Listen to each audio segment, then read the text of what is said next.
আউযু বিল্লাহি মিনাশ শাইতানির রাজিম। বিসমিল্লাহির রহমানির রহিম। প্রিয় শ্রোতা মণ্ডলী, আসসালামু আলাইকুম। আজকে আপনাদের সামনে যে আমলটি নিয়ে আসলাম ওটা হলো রাত্রি জ্বরের আমল। জ্বর সাধারণত শরীরের তাপমাত্রা বেড়ে যাওয়া এবং শরীরে অস্বাভাবিক কিছু পরিবর্তনকে বলা হয়।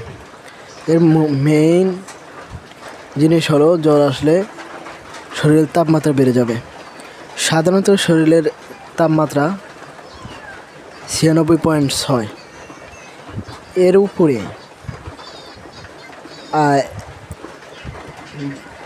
এখান থেকে 96 বা 98.6 উপরে বা 98-এর উপরে যদি শরীরের তাপমাত্রা থাকে তাহলে ধরা যায় যে তার শরীরে জ্বর আছে।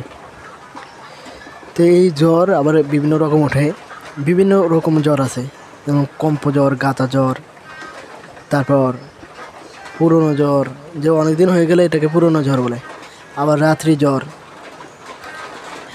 রাত্রে জ্বর ওঠে, সকাল থেকে জ্বর যায় গিয়া বা গায়ে গায়ে জ্বর থাকে। এই সমস্ত জ্বরের তদবির এখন আপনাদের মাঝে দেব। এই যে নকশাটা দেখতে পাচ্ছেন,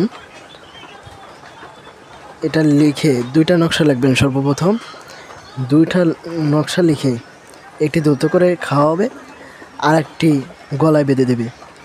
ইনশাআল্লাহ জ্বর কমে যাবে। তারপরে যদি জ্বর না কমে সেক্ষেত্রে আরও 2-3টা বরকাস লিখে খাওয়াবে, কমে যাবে ইনশাআল্লাহ। আসসালামু আলাইকুম ওয়া রাহমাতুল্লাহি ওয়া বারাকাতুহু।